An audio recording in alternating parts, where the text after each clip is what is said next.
Kurva 3 dimensi berbentuk globe yang saya jelaskan di notis sebelumnya, saya kira lumayan baik untuk menggambarkan hubungan antara dimensi ruang dan waktu alam semesta. Dengan globe itu, kita bisa memperoleh gambaran bahwa kurva waktu berbentuk lengkung. Sebagaimana kurva ruang yang juga berbentuk lengkung, pertanyaan yang muncul kemudian adalah, kemanakah melengkungnya kurva di permukaan bola yang berdimensi 2 itu? Seandainya alam semesta ini hanya berdimensi 2, berupa lembaran bukan ruang angkasa yang bervolume, maka lembaran permukaan globe itu tidak akan bisa melengkung membentuk bola. Bentuk bola hanya terjadi di ruang 3 dimensi, sedangkan bentuk lembaran terjadi di ruang 2 dimensi, maka agar sebuah lembaran bisa dilengkungkan ia harus berada di dalam ruang berdimensi lebih tinggi, sehingga menjadilah sebuah bola yang bervolume, yang dibentuk dari lembaran berdimensi 2 yang dilengkungkan. Pada bola yang berdimensi 3 alias bervolume itulah, terkandung permukaan bola yang berdimensi 2 berbentuk lembaran, tiada berteping. Sekarang, tolong Anda jawab pertanyaan ini, apakah permukaan bola memiliki tepi? Bayangkanlah, jika Anda berjalan di atas permukaan globe itu ke arah depan terus-menerus, apakah Anda akan bertemu tepinya? Tentu saja tidak, karena jika diteruskan, perjalanan Anda itu akan mengelilingi globe dan kembali ke tempat Anda berangkat semula. Terbuktilah bahwa permukaan bola yang melengkung dan berdimensi 2 itu tidak memiliki tepi, namun tetap terbatas. Permukaan bola itu memiliki batas luasan. Kita bisa menghitung besar luasan permukaan globe itu dengan rumus luas bola sama dengan 4 kali pi kali R2.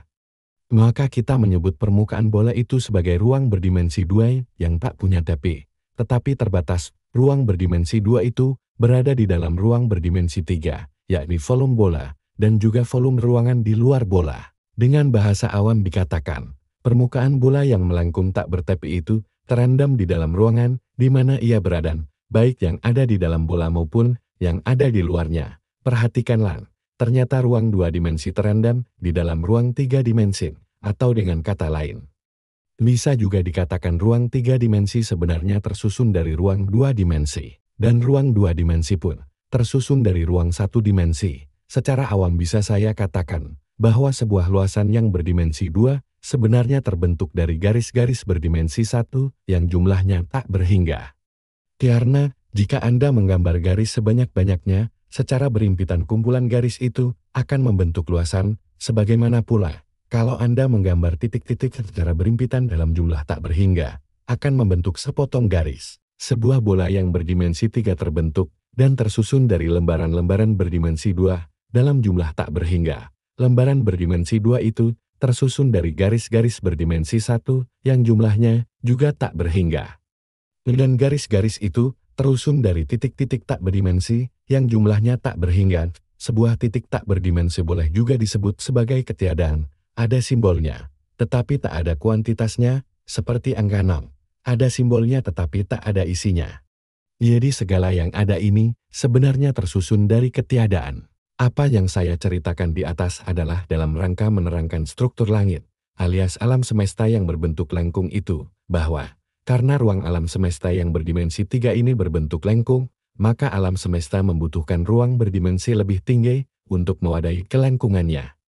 Ruang berdimensi 4 itulah langit kedua, yang mewadahi melengkungnya langit pertama. Untuk memudahkan penjelasan, proyeksikanlah langit berdimensi 3 ini sebagai sebentuk garis. Proyeksi adalah sebuah cara untuk menurunkan derajat dimensi. Sebagai contoh, badan Anda yang 3 dimensi, jika disorot dengan lampu proyektor ke dinding, akan menjadi bayangan yang berdimensi 2, dan bayangan yang berdimensi 2 itu, jika diproyeksikan lagi, akan menjadi sebuah garis, maka ambillah hasil proyeksi berupa garis itu sebagai cara untuk memudahkan penjelasan bahwa sepotong garis bisa kita gunakan untuk mewakili ruang 3 dimensi alam semesta. Maka, kalau Anda melengkungkan sepotong garis yang berdimensi 3 langit pertama itu, sampai ujungnya bertemu dengan ujung lainnya, ia akan membentuk lingkaran. Nah, lingkaran itu adalah ruang berdimensi lebih tinggi, yakni berdimensi 4 langit kedua, karena, ingat, garis yang menyusun lingkaran itu adalah ruang berdimensi 3, dan jika kita lanjutkan, lingkaran itu kita jejer bertumpukan dalam arah melengkung. Maka Anda akan memperoleh terowongan berbentuk donat. Lingkaran-lingkarannya membentuk kulit donat, yang dilengkungkan sampai bertemu ujung donat yang satu dengan ujung lainnya. Itulah langit ketiga yang berdimensi 5, sebentuk donat yang mewadahi kelengkungan langit pertama berupa garis 3 dimensi, dan langit kedua berupa lingkaran 4 dimensi. Jika proyeksi dimensi alam semesta ini dilanjutkan sampai ke langit ketujuh yang berdimensi 9. Dengan cara menjejar donat itu, sehingga membentuk ruangan berdimensi lebih tinggi, kita akan memperoleh alam semesta berbentuk pensil atau trompet yang di salah satu ujungnya mengecil, dan di ujung lainnya membesar, disebabkan oleh dimensi waktu bergerak dari T sama dengan 0 sampai tak berhingga T sama dengan 0, menyebabkan ujung pensil atau trompet yang lancip.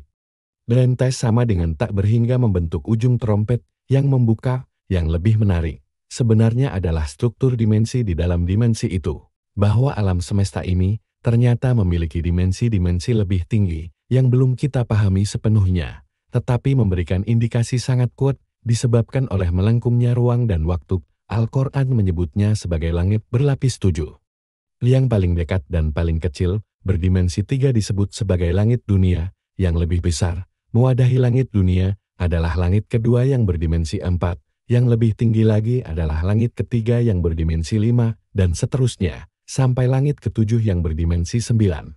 Di langit ketujuh inilah, Rasulullah pernah melihat masa depan alam semesta, dalam bentuk kehidupan surga, yakni, saat menjalani Isra Miraj. Kenapa bisa melihat masa depan? Karena beliau berada di langit berdimensi paling tinggi, sebagaimana saya jelaskan di depan, bahwa langit yang lebih rendah itu, bisa dilepas dari ruangan berdimensi lebih tinggi. Sebagaimana analogi globe, bahwa permukaan di balik globe bisa dilihat dari permukaan seberangnya. Lewat ruang 3 dimensi di dalam globe itu. Bahkan, jika seseorang memiliki akses untuk menembus kedalaman globe itu, ia akan bisa muncul di permukaan seberang secara tiba-tiba tanpa harus berjalan melingkari permukaan globe. Inilah yang dalam pengetahuan modern disebut sebagai jalur lubang cacing alias wormhole, di mana seseorang bisa lenyap berpindah tempat dengan cara menerobos dimensi lebih tinggi. Meskipun dewasa ini masih dalam skala partikel, penelitian tentang wormhole dan teleportasi ini semakin intens dan akan semakin gamblang ke masa depan.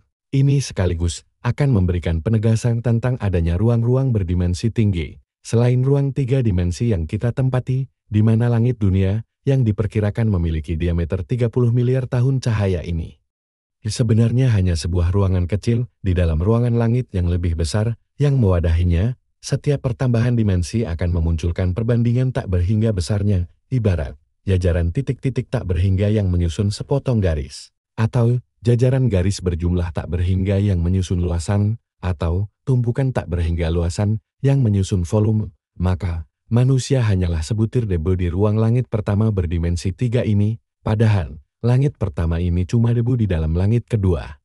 Dan langit keduanya pun hanya bagaikan debu di dalam langit ketiga, dan seterusnya, debu bagi langit keempat, kelima, keenam, dan ketujuh. Puncaknya, langit ketujuh, yang berdimensi 9 itu pun hanyalah sebutir debu, atau lebih kecil lagi di dalam zat Allah yang maha besar, yang kebesarannya telah meliputi seluruh ruang dan waktu ciptaannya, yang wujudnya tak akan pernah terbayangkan oleh pikiran manusia, karena hanya untuk membayangkan ruang dan waktu sebagai ciptaannya saja pun, kita sudah kedodoran, apalagi Dia Sang Maha Suci dan Maha Agung, yang di tangannya tergenggam seluruh realitas jagat semesta.